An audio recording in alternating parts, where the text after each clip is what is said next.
मेरा नाम इफ्तिखार अहमद सैफ़ी है और मैंने यूनानी मेडिसिन एंड सर्जरी से इंडिया से ग्रेजुएशन किया, अलीगढ़ मुस्लिम यूनिवर्सिटी से, और उसके बाद एनडी की अमेरिका से, doctor of naturopathic medicine California से, और उसके बाद 9 साल फिर हॉलीवुड में प्रैक्टिस की और फिर अल्लाह सुब्हान करीम यहाँ लेकर आ गए दुबई।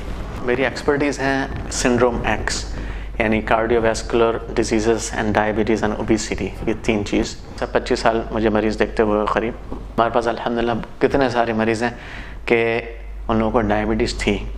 इस मेरी बात को सुनकर डॉक्टर्स को थोड़ा सा ताज्जुब होगा और से, यानी कि मैंने हो सकता है कुछ ऑब्जेक्ट भी करें, लेकिन कितने मेरे पास मरीज़ अल्हम्दुलिल्लाह इनको डायबिटीज़ थी। अभी कोई डायबिटीज़ मेडिसिन की ज़रूरत नहीं है उन्हें, और हमने उनको ऑब्ज़र्व किया है ना। खुद मुझे अल्लाह हम सब की हिफाज़त फरमाए, आपसे दुआ की दरख्वास्त है।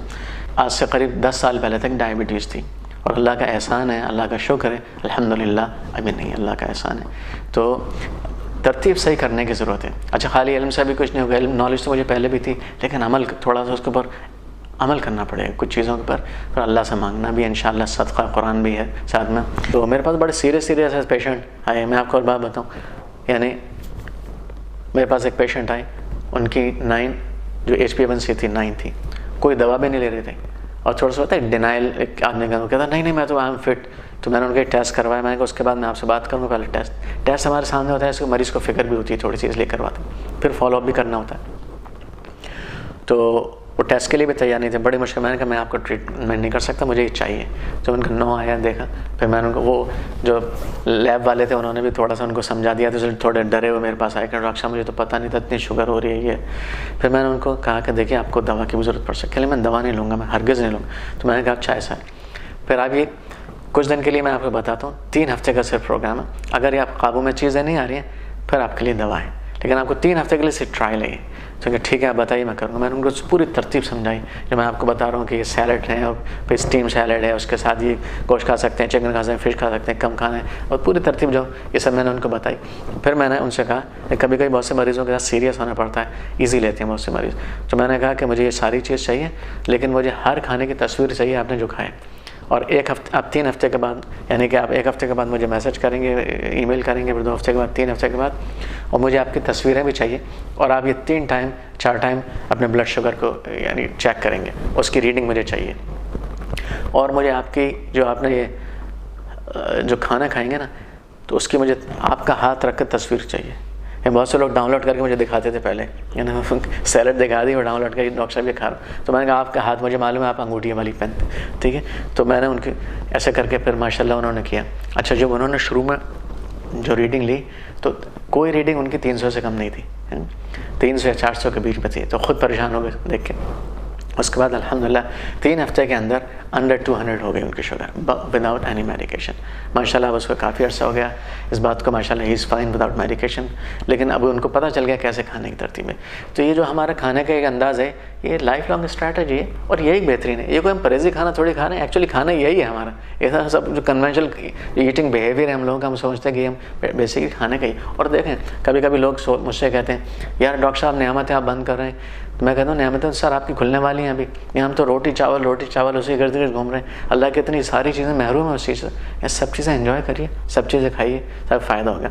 तो अब इसमें करने की जो चीज़ें हैं, खाना, सोना और थोड़ी फिज़िकल एक्टिविटी। अब उसमें तरतीब कैसे बनाई जाए खाने की, लेकिन मैं आपको एक थोड़ा सा मैं ये बताना चाह रहा हूँ कि ऐसा प्रोग्राम डूएबल, सस्टेनेबल, जिसको हर आदमी कर सके, वो मैं आपके सामने कर रहा हूँ। अच्छा, मैं थोड़ा सा डिस्क्लेमर पहले से इसमें रख दूँ कि कोई अगर दवाएं लेता है पहले से, तो दवा छोड़े नहीं सिर्फ मेरे इस डिस्कशन की वजह से। अपने डॉक्टर से यानी रब्ता करें, उसके साथ शेयर करें अपनी बातों को, और फिर देखें कैसे क्या करना है तरतीब, और डॉक्टर को फॉलो करें। यानी ये चीज़ें करने की ऐसा ही बिल्कुल इसको फॉलो करना है, लेकिन थोड़ा सा इसमें ऐसा नहीं कि फ़ौरन बस मेरे भी डिस्कशन सुना और अपने एकदम सब दवाएँ छोड़ दी, ऐसा नहीं। अब खाने की जब हम बात करते हैं फूड, तो इसमें कुछ फैक्टर्स हैं। सबसे इम्पॉर्टेंट फैक्टर खाने में ये है कि खाने की क्वांटिटी कम की जाए। देखें कितना भी अच्छा खाना है, अगर ये मेरा देखिए रूल नंबर 1 है, इसको आप डिस्कशन तो और भी आगे कुछ चीज़ों का होगा, क्या खाना है क्या नहीं खाना, लेकिन इस रूल को प्लीज़ जहन में रखिए और इसको मत भूलिए, यानी कि हर जगह अप्लाई होगा। खाने की क्वांटिटी कम हो, खाना हम कितना भी अच्छा खाएं, super duper green from rain forest of Amazon, लेकिन अगर क्वांटिटी ज़्यादा है it is not good for us, simple is that. अच्छा, खाने की क्वांटिटी कम। देखें हमारी क्लास हो रही थी जब मैं अमेरिका में पढ़ रहा था, तो हमारे प्रोफेसर दाखिल हुए हमारी क्लास में और आते ही उन्होंने हमसे कहा कि सब स्टूडेंट्स ऐसे करें, ऐसे यूँ करके, आप लोग भी करिए ऐसे। 1 मिनट के लिए मैं आपको बताता हूँ क्यों ऐसे। फिर उन्होंने कहा कि ये आपके यानी हर किसी शख्स का अपना मैदे का साइज़ है, ये यानी ये मेरे मैदे का साइज़ है, आपके हिसाब से ये आपके मैदे का साइज़ है। तो क्या मतलब इतना सा, हम लोग खाते कितना, इतना सारा खाते हैं, है ना। तो हमारा एक स्टूडेंट है, उसने सवाल किया कि सर हम लोग तो ज़्यादा खाते हैं, फिर जाता कहाँ है वो का। तो उन्होंने कहा कि हमारे ये जो गैस्ट्रिक पाउच है, मैदा है, ये स्ट्रेचेबल है, थोड़ा एक्सटेंड हो जाता है। तो लेकिन उन्होंने कहा कि स्ट्रेच तो हो जाता है, लेकिन इसके अंदर जो गैस्ट्रिक ग्लैंड्स हैं या एंजाइमेटिक जो सेक्रेशंस हैं वो लिमिटेड है, वो इस खाने के जो पाउच है ना उसके हिसाब से बने हुए। तो हम जब खाना ज़्यादा खाएंगे तो क्या होगा कि वो एंजाइम्स तो उतने लिमिटेड निकलेंगे, तो हमारे डाइजेस्टिव सिस्टम के ऊपर बुरा असर पड़ेगा, उसको पूरा डाइजेस्ट नहीं कर पाएंगे। तो हमें यानी इसका ख्याल रखना है कि इतने हमें खाना खाना है। अच्छा, फिर उन्होंने क्या कहा, उन्होंने कहा कि नहीं अभी थोड़ी सी जगह और छोड़ो। क्यों? उन्होंने कहा कि भाई ये जो एंजाइम्स गिरेंगे जो उसको डाइजेस्ट करें खाने, वो भी तो इसी पाउच में करने हैं, तो leave some place for that also, some space. अच्छा, उसके बाद उन्होंने क्या कहा कि नहीं अभी थोड़ी सी और जगह छोड़ो, इसलिए कि खाना ये it's like a churning machine, जो घूमता है ना खाने से, थोड़ा सा उसमें पेरिस्टाल्टिक मूवमेंट्स होते हैं और उसको थोड़ा कहने उसके लिए थोड़ा तो रूम छोड़ो, एकदम टाइट हो जाएगा तो फिर कैसे। तो इस तरह उन्होंने कहा। तो मुझे अल्लाह के रसूल सल्लल्लाहु अलैहि वसल्लम की हदीस याद आ गई कि आपने कहा पेट के 3 हिस्से करो, है मैदे के 3 हिस्से करो। तो वही वाली वो खाने कौन कौन से जिससे इंसुलिन का सिक्रेशन ज़्यादा होता है। नंबर 1 शुगर, वो तो हम सबको पता है। नंबर 2 कौन सा है? वीट। Number 3 rice. फिर बाकी जितनी भी और चीज़ें हैं, यानी उसमें मीठी चीज़ें जितनी भी आती हैं, फलों के ज़रिए भी हैं, ये सब चीज़ें उसमें। लेकिन देखें वीट, मैं आपको और एक मज़ेदार बात बताऊँ। हमारे एक प्रोफेसर से जब मेटाबॉलिक डिसऑर्डर्स की हमारी क्लास चल रही थी अमेरिका में, तो 3 जार लेकर आए अपने साथ, ग्लास के जार थे। 100 ग्राम एक में शुगर थी, दूसरे में 100 ग्राम राइस थे अनकुक्ड, और तीसरे में 100 ग्राम व्हीट फ्लावर था, आटा। उन्होंने हमसे ये सवाल किया कि अगर किसी को डायबिटीज़ है या कोई ओबीज़ है, वज़न कम करना चाहता है, तो इसमें से कौन से खाने उसको छोड़ने चाहिए, कौन सी चीज़ छोड़नी चाहिए? तो जाहिर सी बात है सबने कहा शुगर, ठीक है ना। फिर उसके बाद उन्होंने कहा तीनों, ऑलमोस्ट ऑल सेम। आपको ताज्जुब होगा ये बात कि मैं कभी यहाँ लेक्चर भी देता हूँ डॉक्टर्स में, और तो अक्सर जो है डॉक्टर्स मुझसे सवाल करते हैं, मैं उनसे कहता हूँ कि तीनों चीज़ें बराबर हैं तकरीबन। फ़र्क है, लेकिन कितना फ़र्क है मैं आपको बताता हूँ। देखें 100 ग्राम अगर आप शुगर लेंगे तो उसमें करीब 18 चम्मच ग्लूकोज है। यानी देखिए शुगर भी कन्वर्ट ग्लूकोज में होगी बॉडी में, आटा जो है ये भी ग्लूकोज में कन्वर्ट होगा, राइस भी ग्लूकोज में कन्वर्ट, एंड प्रोडक्ट ग्लूकोज। जब आप शुगर लेंगे ये कन्वर्ट होगी ग्लूकोज में 100 ग्राम, तो करीब 18 चम्मच शक्कर बने, 18 से 19 बनेगी। जब आप आटा होगा तो ये करीब 15 से 16 चम्मच, बल्कि अगर वो वाइट फ्लावर है तो 17 चम्मच, यानी 16-17 चम्मच शक्कर हुई। चले आप 15 से 16 मान लिए, सेफ। अच्छा, राइस 15-16, 2 से 3 मैक्सिमम 3 बल्कि 2 चम्मच का सिर्फ फ़र्क है शक्कर में प्योर में और आटे या चावल में के अंदर। हमें मालूम है कि हम 1 चम्मच, खासतौर से इसको डायबिटीज़ है, 1 चम्मच चाय में तो बेचारा पीता नहीं है, शक्कर है ना। और वो जो है अगर 100 ग्राम आटे की रोटी बनी हुई है तो उसमें 15 चम्मच 16 चम्मच शक्कर खा।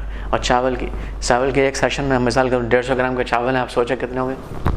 21 चम्मच, 22 चम्मच, 23 चम्मच, कितने हम रोटी खाए थे। डायबिटीज़ डे पर एक मेरा लेक्चर था, तो उसमें किसी ने मुझसे सवाल किया, ब्रेक में एक डॉक्टर थी, उनके शौहर भी डॉक्टर हैं, उन्होंने मुझसे कहा, ब्रेक था शायद लेक्चर का टॉपिक पहले दूसरा था, उन्होंने कहा मेरे शौहर को डायबिटीज़ है, वो साउथ इंडिया की थी, और मैंने उनको क्या करूँ, उनको तो कंट्रोल भी नहीं, यानी आउट ऑफ कंट्रोल उनकी डायबिटीज़ है। तो मैं क्या खाती हूँ मुझे थोड़ा सा ये बताइए।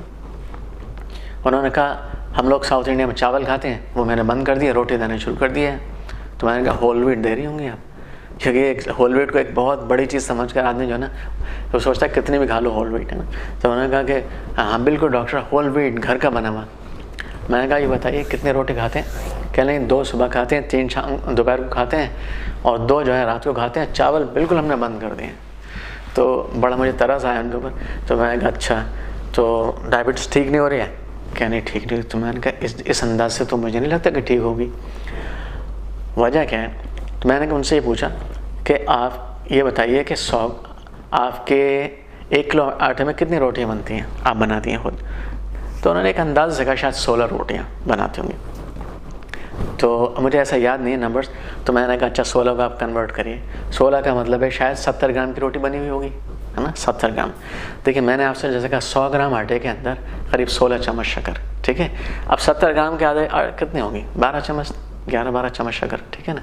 अब वो 7 रोटी खा रहे हैं, ठीक है ना, 7 रोटी खा रहे हैं। 70 ग्राम की अगर रोटी है 490 ग्राम्स हो गए ना, समझ गए ना। आप 400 ग्राम समझ लें, ठीक है ना। आप 350 ग्राम समझ लें वो रोटी खा रहे हैं रोज़ाना, ठीक है ना। अब आप अगर 400 ग्राम है मिसाल के तौर पर, आप मल्टीप्लाई करिए कितने चम्मच शक्कर, यानी आराम से अगर आप उसको 350 भी माने, 300 यानी 50 चम्मच के शक्कर, 45 to 50 teaspoon a day this gentleman is eating every day and he expects his sugar to go down. समझ ना, इतनी अगर कोई खा रहे हैं इतनी सारी चम्मच शक्कर के, तो कैसे ग्लूकोज के, तो कैसे डायबिटीज़ सही होगी। अच्छा, लोग पर यकीन नहीं आता किसी को जब मैं बात कर रहा हूँ, मैं उनसे कहता हूँ अभी आप गूगल करिए, सबके पास इंटरनेट है, अभी आप लोग बैठे हुए ना, आप गूगल करिए सब, आप ये टाइप करिए calories in 100 gram of wheat flour. Calories आप पहले टाइप करिए calories in 100 gram of sugar, calories आएंगे करीब 384-86, ठीक है। फिर आप टाइप करिए calories in 100 gram of wheat flour, ठीक है। उसमें आएंगे करीब 320 to 340 आएंगे। वो इसलिए है कि वो होल व्हीट है या वाइट फ्लावर है, इस किस्म की चीज़ें आप आएंगी। अच्छा, फिर चावल में भी ऐसी आएंगी करीब 1 ग्राम में 4 कैलोरीज होती है, 1 ग्राम कार्बोहाइड्रेट में 4 कैलोरीज होती हैं। अब आप उससे डिवाइड कर दीजिए, आपको खुद पता चलेगा कितनी। यानी अगर सिर्फ आप ये देखें, बहुत ज़्यादा डीप में जाइए, थोड़ा मैथमेटिक्स यहाँ आ गया। आप ये देखिए कि 100 ग्राम आटे के शक्कर के अंदर 380 कैलोरीज हैं। तो आटे के अंदर अगर वाइट फ्लावर है, जो अक्सर हम लोग वही इस्तेमाल करते हैं, तो कितना आ गया 340 ग्राम। चलिए अब होल व्हीट भी है ना, होल व्हीट का मैं आपको एक बात बताऊँ, हम कहते हैं होल व्हीट खाना भाई होल व्हीट में आप ये बताइए कितना फाइबर है? मैक्सिमम 5-6% फाइबर है ना, बाकी 94% क्या है? भी वो सारा कार्बोहाइड्रेट है ना। अब 94 का आप मल्टीप्लाई कर दिए, 4 से 4 कैलोरी होती है, आप देखें कितनी सारी कैलोरीज निकल कर आएंगे। तो अभी और ये बड़े बड़े लोग गलती करते हैं। मैं एक बड़ी मीटिंग में था, उसमें सब डॉक्टर्स थे और खाना हम लोगों ने खाया। मेरे बराबर में एक बहुत बड़े डॉक्टर बैठे थे, तो खाना खा लिया, चाय का नंबर आया, तो उन्होंने कहा कि मुझे शुगर फ्री टी चाहिए। तो मेरे बराबर में बैठे हुए थे, मैं देख रहा था माशाल्लाह क्या खा रहे हैं। तो मैंने उनको ऐसे, मैंने कहा डॉक्टर साहब क्यों? अरब थे। मैंने कहा वाई? कह लेंगे वो आई हैव बॉर्डरलाइन डायबिटीज़, मेरे बॉर्डरलाइन डायबिटीज़ है। अब मैंने खैर उस वक्त कुछ नहीं कहा, सब लोग बैठे हुए।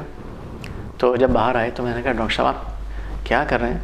आपने करीब 40 चम्मच शक्कर मेरे सामने खाई और आपको 1 चम्मच जो है ना बर्दाश्त नहीं। तो देखें अब उनका सवाल मुझसे क्या था। उन्होंने कहा डॉक्टर साहब मैंने 40 चम्मच कहाँ शक्कर खाई? मैंने कहा आपने वो मंदी जो चावल बिरयानी थी और जो सीरियन ब्रेड आप खा रहे थे, तो उसके अंदर तो हम लोग मुझे आदत देखने बदल जाता है ना, हमारा कहाँ में कितनी कैलोरीज किस में। तो मैंने कहा डॉक्टर साहब आपने, तो अब देखें उनका एक सवाल देखें। उन्होंने कहा क्या वो लोग इसमें शुगर डाल दें क्या? मैंने कहा डॉक्टर साहब आप अगर ऐसी बातें करोगे तो आपके पेशेंट कैसी बातें करेंगे? तो नहीं, फिर मैंने उनको समझाया, मैंने इसमें कैलोरीज है, ये कार्बोहाइड्रेट है, कन्वर्ट होता है ग्लूकोज के अंदर। देखें तो ये जो चीज़ है इतना सोचता नहीं असल में आदमी, अगर सोचा तो जाहिर सी बात है डॉक्टर उनके समझ में आ जाएगा। तो ये हम लोग इतनी इतनी रोटियाँ, इतनी इतनी शुगर रोज़ाना, यानी 50 एवरेज चम्मच, यानी 40 से 50 एवरेज चम्मच शक्कर हम लोग रोज़ाना खा रहे हैं। तो अब बताइए हमारी डायबिटीज़ का क्या हाल होगा। अच्छा, एक और मैं आपको बताऊँ, ये बहुत इंटरेस्टिंग है, इसके ऊपर भी डॉक्टर्स काफ़ी कभी कभी तो घूर के देखते हैं मुझे, ठीक है। तो उसमें देखें, एक वक्त में हमारी बॉडी 1 टीस्पून शुगर हैंडल कर सकती है, अगर करीब 70 किलो का वजन है किसी का। कितना? मैंने बोला 1 टीस्पून शुगर, दैट्स इट। अब आप बोलेंगे हम तो इतना सारा खा लेते हैं, कुछ नहीं होता। खाते हैं, लेकिन अल्हम्दुलिल्लाह जैसे मैंने उसके इंसुलिन है, उसका एक निज़ाम है कि वो एक्स्ट्रा को ऊपर कन्वर्ट करके फैट में कन्वर्ट कर दे, तो we are paying a cost for that. लेकिन जो हम खा सकते हैं एक टाइम में, वो 1 चम्मच शक्कर है। वो कैसे, मैं आपको बताता हूँ। हमारी जो शुगर का लेवल नॉर्मल कितना होता है, 80 होता है ना फास्टिंग का, 120 होता है ना बाद में, चलो उसको थोड़ा सा बड़ा भी कर सकते हैं, 140 भी कर सकते हैं, ठीक है। अच्छा, एवरेज निकालना तो कितना हो गया, 100 मिलीग्राम पर decilitre of blood, clear. 100 milligram पर डेसीलीटर ऑफ ब्लड। 1 लीटर में कितना हो गया, डेसीलीटर कहते हैं कि 1/10 ऑफ ए लीटर, यानी 100 मिलीलीटर। अब 1 लीटर अगर खून है तो उसमें 1000 मिलीग्राम, यानी 1 ग्राम, 1 लीटर खून में 1 ग्राम शक्कर, ये नॉर्मल है।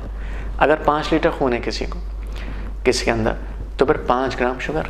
नॉर्मली 5, 5.5, 6 लीटर ऐसा खून होता है ना, 70 किलो या ऐसे ज़्यादा है कुछ, तो एवरेज ये है। तो उसमें हमारे 5 ग्राम शुगर, क्या मतलब, अगर 5 ग्राम शुगर, अब 1 चम्मच में कितना आता है, 5 मिलीलीटर या 5 ग्राम।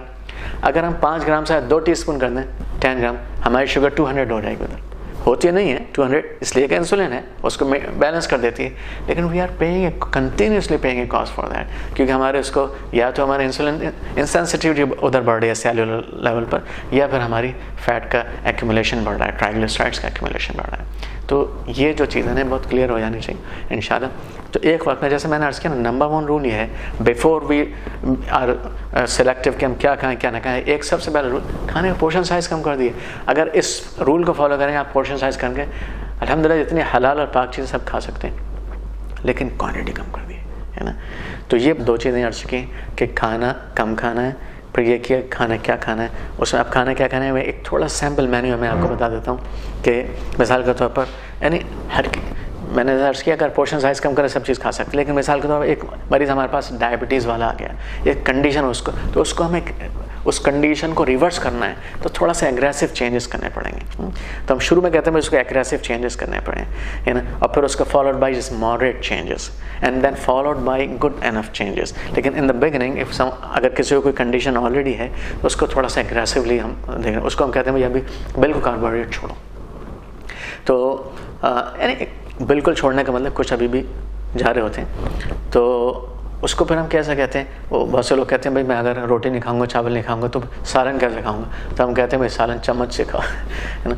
तो अभी उसमें क्या करना है, सलाद जो बनती है, यानी सलाद में सिर्फ आप यानी खीरे आपने खा ली, कुछ भी जो भी आपको यानी रॉ फॉर्म में खाने वाली सब्ज़ी मिल जाए, नॉट जस्ट ग्रीन, कोई भी कलर की, है ना, सबको इकट्ठा कर लिए, चॉप कर लिए, थोड़ा सा उसको ऐसे शेप दे दिए खाई जा सके।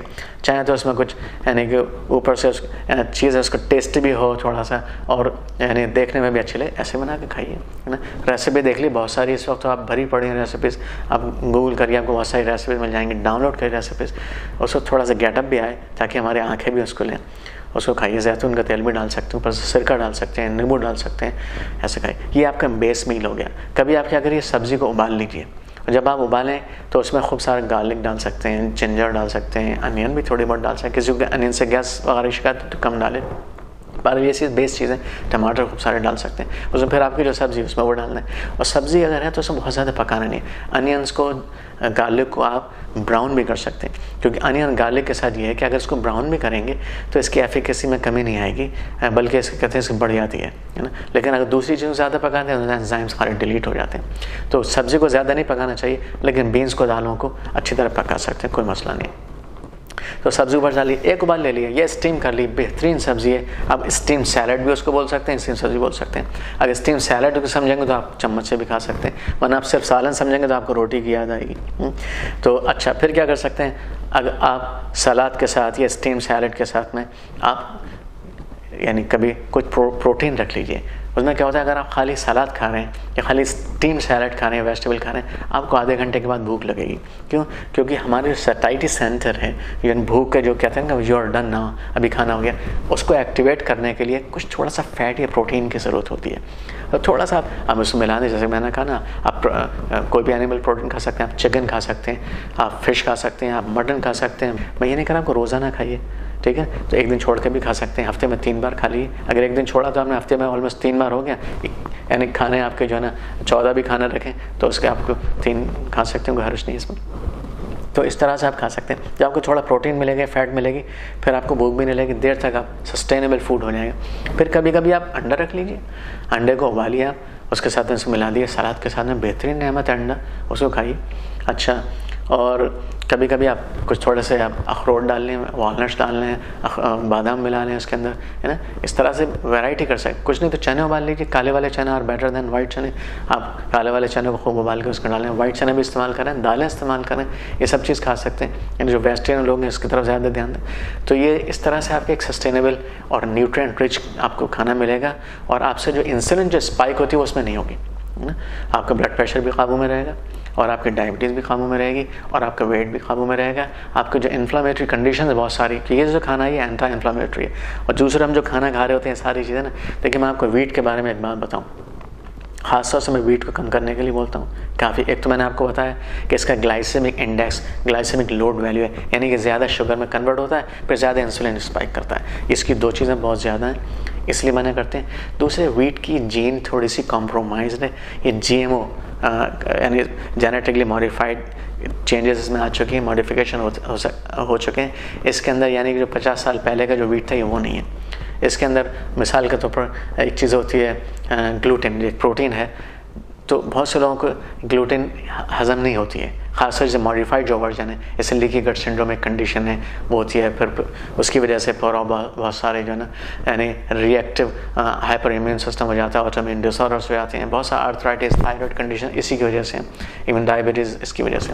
और दूसरे एक चीज़ है एमिलोपेक्टिन A, इसके अंदर बहुत ज़्यादा है, जिससे कि low density lipoprotein cholesterol conversion बढ़ जाती है, यानी हमारी कोलेस्ट्रॉल बढ़ती है। हम सोचते हैं सर फैट खा रहे हैं, फैट छोड़ देते हैं खाने के लिए, हालांकि जो चीज़ छोड़ने की है वो नहीं छोड़ते, तो यानी उससे होता है। दूसरे इसके अंदर एक चीज़ होती है ग्लाइडिन। ग्लाइडिन से क्या होता है कि ये आपको भूख बहुत ज़्यादा लगती है ना, क्योंकि इसके साथ एक फील एंड गुड मेमोरी आपके अंदर ये वीट छोड़ता है, इसलिए वीट की क्रेविंग आपने देखा बहुत ज़्यादा होती है, आदमी वीट ही खाता रहता है। तो इसलिए दूसरे ये कि जब आप वीट खाना, मिसाल का तौर आपने एक बार इस तरह कार्बोहाइड्रेट रिच खाना, आपको मैंने जैसा अर्ज किया, भूख जल्दी लगेगी, इंसुलिन स्पाइक होती है, पर छोड़ना मुश्किल होता है। उसके लिए तरीका ये है कि जब आप खाना खाएं, आपने यानी स्टीम सैलड ले ली या कभी रॉ सैलड ले ली, उसके अंदर वैरायटी चेंज करते रहिए प्रोटीन्स की, फैट्स की, तो फिर आपको इंशाल्लाह वो स्पाइक जो होती नहीं होती, इसलिए आपको बहुत ज़्यादा भूख भी नहीं लगेगी और क्रेविंग भी धीरे धीरे इंशाल्लाह फिर ख़त्म हो जाएगी। और आप हफ्ते में एक दिन एंजॉय कर सकते हैं वीट को, राइस को। ये मैं बात अर्ज़ कर रहा हूँ उनको जिनको डायबिटीज़ है और सीवियर डायबिटीज़ है ख़ास तौर से। तो अब थोड़े से आप ये करें नींद के बारे में। नींद एक बहुत इंपॉर्टेंट चीज़ है और इसको अक्सर लोग कम अहमियत देते हैं, यानी लोग एक्सरसाइज को भी अहमियत बहुत से देते हैं, यानी खाने का वाइटामिन भी खाएंगे और एक्सरसाइज भी खूब करेंगे, लेकिन नींद कम से कम ज़रूरी, इतनी ज़रूरी चीज़ जितना खाना या एक्सरसाइज है, क्योंकि आपकी जो पूरे मसल की रिकवरी होती है वो ज़्यादातर सोते वक्त होती है। और थोड़ी बहुत एक्सरसाइज मैं आपसे अर्ज करता हूँ, and walking is the best exercise, is most sustainable exercise. हर आदमी कर सकता है, हर वक्त कर सकता है, हर जगह कर सकता है अपने हिसाब से।